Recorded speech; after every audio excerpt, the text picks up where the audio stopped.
Good afternoon. ഇന്നത്തെ ക്ലാസ്സിൽ നമ്മൾ അടുത്ത മൊഡ്യൂളാണ് സ്റ്റാർട്ട് ചെയ്യുന്നത്. ഇപ്പോൾ ഇൻകം ടാക്സിൻ്റെ ഹോൾ ചാപ്റ്റർ നമ്മൾ തീർന്നു, അതിൻ്റെ അസസ്മെൻ്റൊക്കെ കഴിഞ്ഞു. The next module is goods and service tax. നമ്മുടെ topic income tax and GST ആയിരുന്നു.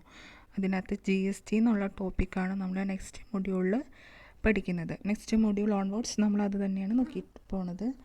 ദെൻ ഈ മൊഡ്യൂളിൽ 4 യൂണിറ്റാണുള്ളത്. ഫസ്റ്റത്തെ യൂണിറ്റിൽ നമ്മൾ GSTയുടെ ഇൻട്രൊഡക്ഷൻ, അതിൻ്റെ ഫീച്ചേഴ്സ്, സ്കോപ്പൊക്കെയാണ് നോക്കുന്നത്.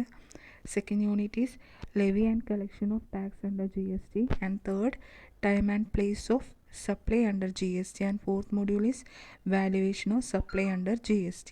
ഈ 4 ചാപ്റ്ററാണ് നമ്മൾ ഈ മൊഡ്യൂളിൽ ചെക്ക് ചെയ്യുന്നത്. അതിൽ ഫസ്റ്റത്തെ ചാപ്റ്റർ ഇൻട്രൊഡക്ഷൻ ഓഫ് GST.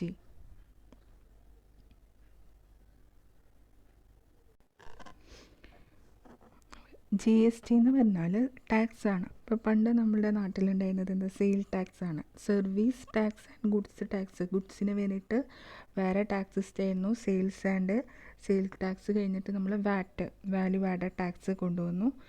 അതിനുശേഷം സർവീസ്, അതായത് ഡോക്ടേഴ്സ് അല്ലെങ്കിൽ നമ്മളൊരു എന്താ പറയുക, ഏതെങ്കിലും ഒരു പ്രൊഫഷണലായിട്ട് ആളുടെ അടുത്ത് പോവുകയാണെങ്കിൽ അവരുടെ ബില്ല് എഴുതുമ്പോൾ അതിനകത്ത് എന്ത് ഉണ്ടാവും, സർവീസ് ടാക്സും കൂടി ആഡ് ചെയ്തിട്ടാണ് തരാം. അതേസമയം GST നിലവിൽ വന്നപ്പോൾ ഈ ഗുഡ്സിനും സർവീസിനും ഒരുമിച്ചാണ് നമ്മൾ ടാക്സ് കണക്കാക്കുന്നത്. So GST is goods and service tax. Both goods and service are tax in the same rate. അപ്പം ഇതിൽ നമ്മളതിൻ്റെ ഡെഫിനേഷനായിട്ട് ആക്ട് പ്രകാരം പറയുന്നില്ല. GST is a comprehensive multi stage and destination based tax which is levied on every value addition. Each value addition എന്ന് പറഞ്ഞാൽ എന്താ, ഓരോ സ്ഥലത്തു നിന്ന് നമ്മൾ കൊണ്ടുപോകുമ്പോൾ ഇപ്പോൾ A എന്ന് പറഞ്ഞ ആൾ ഗുഡ്സ് എന്ത് ചെയ്തു, Bക്ക് വിറ്റു. അപ്പോൾ B എന്ത് ചെയ്യും, അത് 10 രൂപയ്ക്കാണ് വാങ്ങിയെന്നുണ്ടെങ്കിൽ ആ 10 രൂപയ്ക്ക് തന്നെ വിൽക്കില്ല. എന്ത് ചെയ്യുക, ഒരു 10% പ്രോഫിറ്റും കൂടെ കൂട്ടി ചിലപ്പോൾ 11 രൂപയ്ക്ക് വിൽക്കും. അപ്പോൾ ഇവിടെ ഒരു 1% വാല്യൂ അഡീഷനായി. ദെൻ അടുത്ത ആൾ C വാങ്ങുമ്പോൾ എന്ത് ചെയ്യും, വീണ്ടും അതുമ്പോൾ വാല്യൂ അഡീഷൻ വരും. അപ്പം ഇങ്ങനെ ഒരു പ്രൊഡക്റ്റിൻ്റെയോ സർവീസിൻ്റെയോ സർവീസിന് വാല്യൂ അഡീഷൻ വരില്ല. ഒരു പ്രൊഡക്റ്റിൻ്റെ വാല്യൂ അഡീഷൻ വരുന്നുണ്ടെങ്കിൽ ആർക്കാണോ അത് ലാസ്റ്റ് കിട്ടുന്നത്, ഡെസ്റ്റിനേഷൻ, ഫൈനലി അത് കൺസ്യൂം ചെയ്യുന്നത് ആരാണോ അയാളുടെ നിന്ന് നമ്മൾ ടാക്സ് കളക്ട് ചെയ്യുന്നതാണ് GST എന്ന് പറയാം. അതേസമയം VAT ആണെങ്കിൽ ഇപ്പോൾ A എന്ന് പറഞ്ഞ ആൾ Bക്ക് കൊടുക്കുകയാണെങ്കിൽ B ടാക്സ് അടയ്ക്കണം, B Cക്ക് കൊടുക്കുകയാണെങ്കിൽ C ടാക്സ് അടയ്ക്കണം. അപ്പോൾ അവിടെ മൾട്ടിപ്പിൾ കുറേ എന്താ പറയുക, കാസ്കാഡിങ് എഫക്റ്റ് എന്ന് പറയും. 2-3 പ്രാവശ്യം ടാക്സ് അടയ്ക്കേണ്ടി വരും ഒരു പ്രൊഡക്റ്റിന് തന്നെ. അതൊക്കെ ഒഴിവാക്കിയിട്ട് ദ ഫൈനൽ ഡെസ്റ്റിനേഷനിൽ ആരാണോ അത് യൂസ് ചെയ്യുന്നത് അയാളെ ടാക്സ് അടയ്ക്കുന്നതിനെയാണ് നമ്മൾ എന്ത് പറയുക, GST മെയിനായിട്ട് ഉപയോഗിക്കുക. സി comprehensive multi stage destination based tax which is levied on every value addition.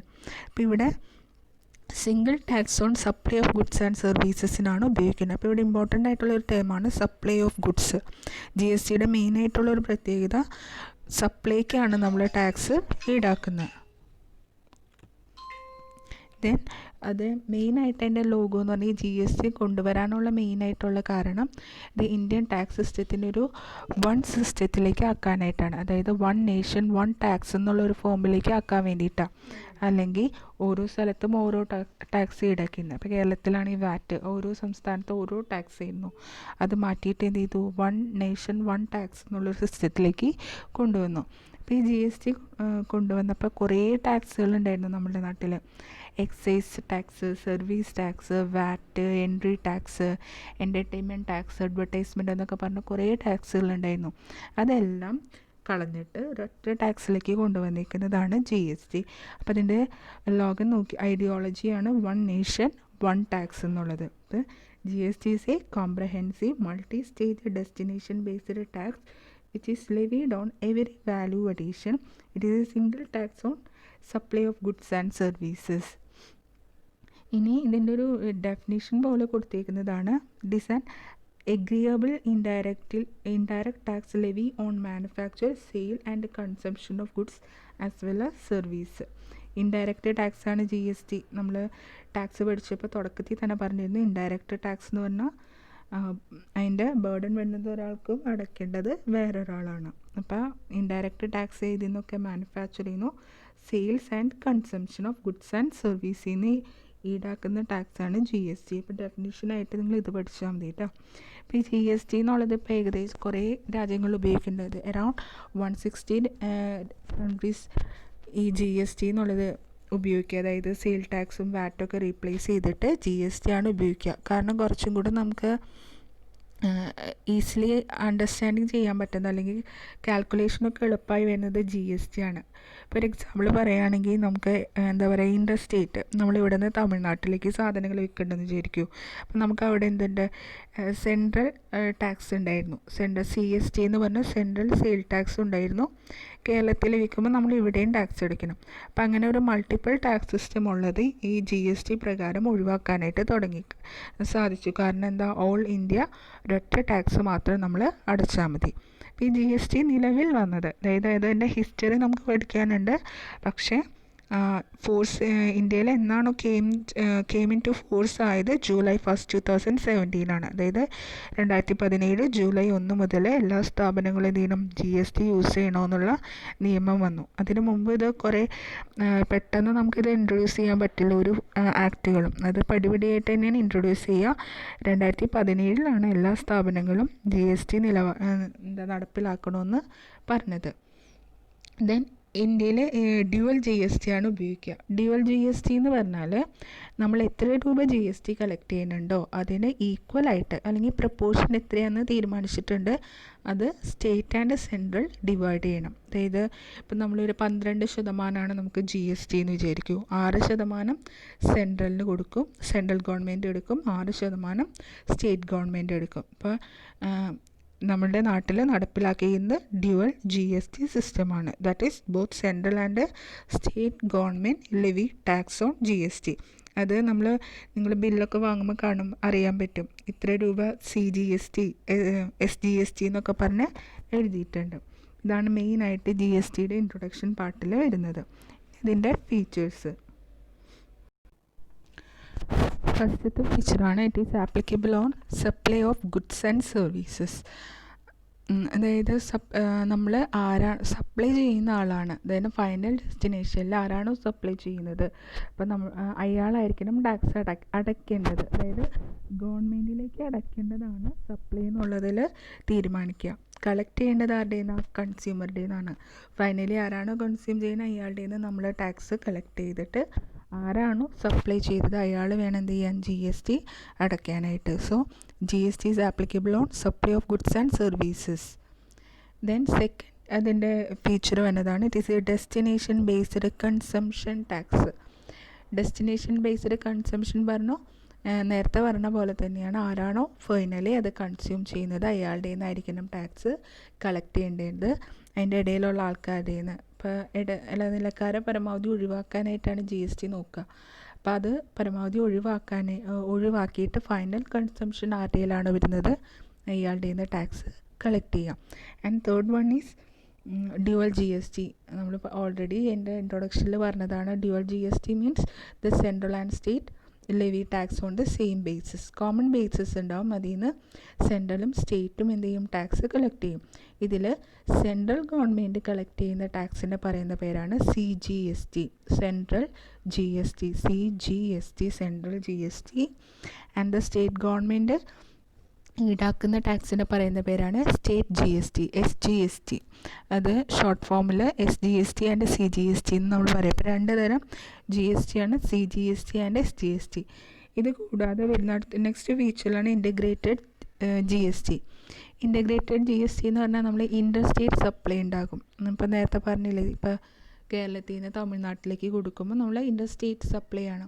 ഇപ്പോൾ പണ്ടത്തെ കേസിലാണെങ്കിൽ നമ്മൾ സെൻട്രൽ സെയിൽ ടാക്സ് ആണ് അടയ്ക്കേണ്ടത്. പക്ഷേ ഇപ്പോൾ എന്ത് ചെയ്താൽ മതി, ഇൻ്റഗ്രേറ്റഡ് GST എന്ന് പറഞ്ഞിട്ട് IGST ഉണ്ട്, IGST അടച്ചാൽ മതി. IGST അടയ്ക്കുമ്പോൾ പ്രപ്പോർഷൻ എത്രയാണ് യൂണിയനിലേക്ക്, അതായത് ഗവൺമെൻറ്റിലേക്ക്, സെൻട്രലിലേക്ക് എത്ര പോകും, സ്റ്റേറ്റ് ഗവൺമെൻറ്റുകൾക്ക് എത്ര പോകും എന്നുള്ളത് അതിനകത്ത് ഓരോ ഡിപ്പെൻഡ്സ് ഓൺ ഗുഡ്സ് അത് ഡിഫറെൻ്റ് ആയിരിക്കും.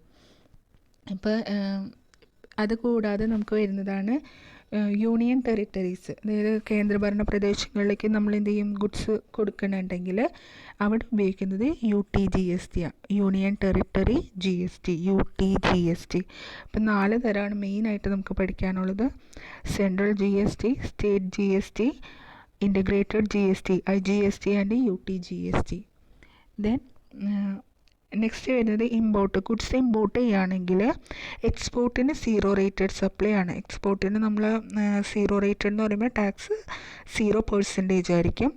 ദെൻ ഇമ്പോർട്ടഡ് ആകുമ്പോൾ ഇമ്പോർട്ട് ഗുഡ്സിന് നമ്മൾ എന്ത് ചെയ്യും, ഇൻ്റർ സ്റ്റേറ്റ് സപ്ലൈ പോലെ തന്നെ IGST വെച്ചിട്ടാണ് കണക്കാക്കുക.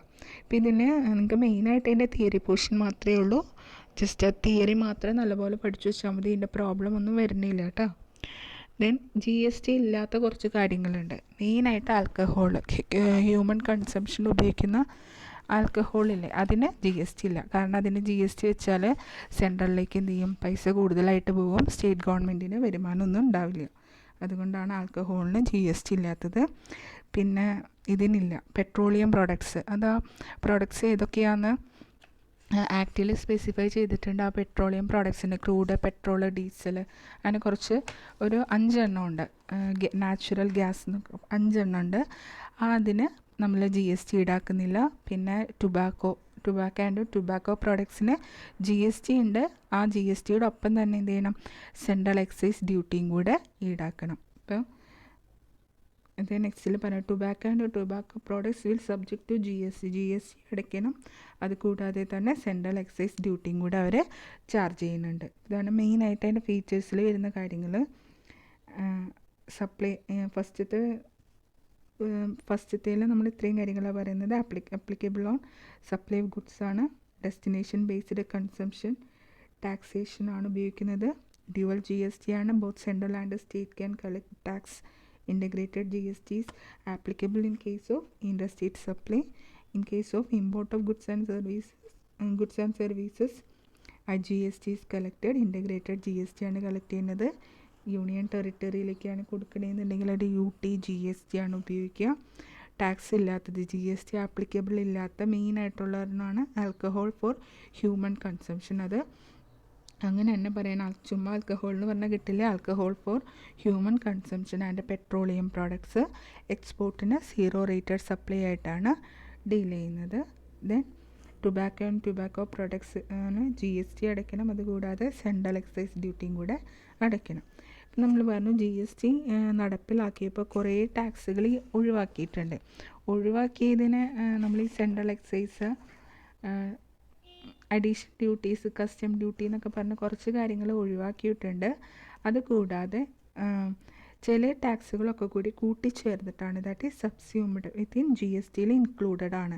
അതായത് അത് ഒഴിവാക്കിയിട്ട് എന്ത് ചെയ്തു, അതെല്ലാം കൂടെ GST എന്നുള്ളൊരു ആക്റ്റിൽ കൊണ്ടുവന്നു. അത് മെയിനായിട്ട് സബ്സ്യൂം ചെയ്ത ടാക്സുകളാണ് state VAT, central sale tax, purchase tax, luxury tax, entry tax, entertainment tax, tax on advertisement, cess and surcharge. Cess and surcharge നമ്മൾ ടാക്സ് അടയ്ക്കുമ്പോൾ അതിൻ്റെ ഇത്ര പെർസെൻറ്റേജ് സെസ് അടയ്ക്കണമെന്നില്ല. ഇൻകം ടാക്സിൽ പഠിച്ച പോലെ തന്നെ സെയിൽ ടാക്സിൻ്റെ 1% സെസ് ആണെങ്കിൽ അതെല്ലാം ഒഴിവാക്കിയിട്ടുണ്ട്. അപ്പോൾ മെയിനായിട്ട് ടാക്സ് സബ്സ്യൂം ചെയ്തത് ഏതൊക്കെയാണെന്ന് ചോദിക്കാറുണ്ട്. State VAT, central sale tax, purchase tax, luxury tax, entry tax, entertainment tax, tax on advertisement, state cess and surcharge. ഞാൻ ഇതിൻ്റെ ഇവല്യൂഷൻ, ദാറ്റ് ഹിസ്റ്ററി ഇതിൽ ഭയങ്കര വലുതായിട്ട് കൊടുത്തേക്കണ ചെറിയ ഫോമിലേക്ക് ആക്കി തരാം.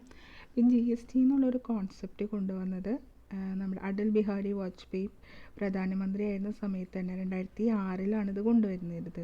അപ്പോൾ ഒരു കോൺസെപ്റ്റ് കൊണ്ടുവന്ന് അത് പെട്ടെന്ന് തന്നെ നമുക്ക് നടപ്പിലാക്കാൻ പറ്റില്ല. അത് നടപ്പിലായാൽ എങ്ങനെയൊക്കെയാണെന്ന് എന്ത് ചെയ്യണം, കുറേ കാര്യങ്ങൾ വിശകലനം ചെയ്തിട്ട് വേണം അത് ഇന്നത്തെ രീതിയിലുള്ള ആക്റ്റിലേക്ക് കൊണ്ടുവരാൻ. അപ്പോൾ എന്ത് ചെയ്തു, 2006-07 അതിനൊരു പ്രപ്പോസ് പ്ലാൻ വെച്ചു. പ്രപ്പോസ് പ്ലാൻ വെച്ച് കഴിഞ്ഞിട്ട് അത് 2010 ആ പ്രപ്പോസ് പ്ലാൻ ഇൻട്രൊഡ്യൂസ് ചെയ്തത്. അതായത് 2006 കോൺസെപ്റ്റ് കൊണ്ടുവന്നു. അതിൻ്റെ ബേസിൽ കുറേ വർക്കുകളൊക്കെ നടത്തിയിട്ട് 2010 ഒരു പ്രപ്പോസ് പ്ലാൻ വെച്ചു. പ്രപ്പോസ് പ്ലാൻ്റെ ബേസിൽ ഒരു empowered committee of state finance minister, EC എന്ന് പറയും, എംപവേർഡ് കമ്മിറ്റി രൂപീകരിച്ചു. ഈ എംപവേർഡ് കമ്മിറ്റി എന്ത് ചെയ്തു, ഓരോ ടാക്സേഷൻ സർവീസുകൾ, ഇൻഡസ്ട്രിയൽ സപ്ലൈ എങ്ങനെയായിരിക്കണം എന്നൊക്കെ പറഞ്ഞിട്ട് കുറേ കാര്യങ്ങളൊക്കെ ഡിസ്കസ് ചെയ്ത് ആ ഗ്രൂപ്പ് എംപവേർഡ് കമ്മിറ്റിയിൽ സ്റ്റേറ്റിൽ നിന്നുള്ള ആൾക്കാരും സെൻട്രലിൽ നിന്നുള്ള ആൾക്കാരൊക്കെ ഉണ്ടായിരുന്നു. എന്നിട്ട് അവരെന്ത് ചെയ്തു, ഫസ്റ്റ് ഡിസ്കഷൻ പേപ്പർ 2009 വെച്ചിട്ടുണ്ട്. ദെൻ 2011 കോൺസ്റ്റിറ്റ്യൂഷൻ 115ാമത്തെ അമെൻമെൻറ്റോടുകൂടി ലോകസഭയിൽ എന്ത് ചെയ്തു, GST ഈടാക്കാം എന്നുള്ളത് വെച്ചിട്ടുണ്ട്. ദെൻ പലതരത്തിലുള്ള അമെൻമെൻറ്റുകളോട് കൂടിയിട്ടാണ് ഇന്നത്തെ കാണുന്നത്. 2016 ആയപ്പോഴേക്കാണ് 101ാമത്തെ അമെൻമെൻറ്റ്. ഇതിനകത്ത് മെയിനായിട്ട് പഠിക്കുന്നത് 101 അമെൻമെൻറ്റും 115 ഫിഫ്ത്ത് അമെൻമെൻറ്റാണ്. ഈ 101 അമെൻമെൻറ്റോട് കൂടിയാണ് ഇന്നത്തെ GST നിലവിൽ വന്നത്. അതായത് 2016 സെപ്റ്റംബർ 8 101ാമത്തെ കോൺസ്റ്റിറ്റ്യൂഷൻ അമെൻമെൻറ്റോട് കൂടി GST നിലവിൽ വന്നു. അപ്പം GST നിലവിൽ വന്നത് 2017 ജൂലൈയിലാണെന്ന് നമ്മൾ പറഞ്ഞിരുന്നു. ജൂലൈ 1-ാം തീയതിയാണ് വന്നിരുന്നത്. അത് ഓരോന്നും എന്നാ വന്നിരുന്നതെന്നാണ് ഇതിനകത്ത് കൊടുത്തിരുന്നത്. CGST 2017 ബില്ല് അങ്ങനെ പറഞ്ഞിട്ട് വരാം. ഓരോന്നും ബില്ലുകളായിട്ടാണ് നമ്മൾ പാസ്സാക്കിയിരുന്നത്. ദെൻ ഇത് രാജ്യസഭയിൽ ഏപ്രിൽ 6-ാം തീയതി പാസ്സാക്കി. ദെൻ ലോകസഭയിൽ മാർച്ച് 29 മാർച്ചിന് പാസ്സാക്കി. ഇനി GST കൗൺസിൽ രൂപീകരിച്ചിട്ടുണ്ടായിരുന്നു. ഈ GST കൗൺസിൽ എന്ന് പറഞ്ഞാൽ ആരൊക്കെയാണ് എന്തൊക്കെ കാര്യങ്ങൾ ചെയ്യണം എന്നുള്ളതാണ് GST കൗൺസിലിലെ മെയിനായിട്ടുള്ള ആൾക്കാരാണ് തീരുമാനിക്കുക. അതിൽ മെയിനായിട്ട് ചെയർപേഴ്സൺ പറയുന്നത് യൂണിയൻ ഫിനാൻസ് മിനിസ്റ്ററാണ്. പിന്നെ റവന്യൂ ഇൻചാർജുള്ള ഒരു മെമ്പർ ഉണ്ടാകും. മിനിസ്റ്റർ ഇൻചാർജ് ഓഫ് ഫിനാൻസ് ഒരു മെമ്പറുണ്ട്. അതായത് എല്ലാ ഗവൺമെൻറ്റിൽ നിന്നും സ്റ്റേറ്റ് ഗവൺമെൻറ്റിൽ നിന്ന് ഓരോ മെമ്പേഴ്സ് ഇതിനകത്ത് ഉണ്ടാകും. ഇവരെല്ലാവരും കൂടെ ചേർന്നിട്ടാണ് എങ്ങനെയാണ് ടാക്സ് കളക്ട് ചെയ്യേണ്ടതെന്നൊക്കെ തീരുമാനിക്കുന്നത്.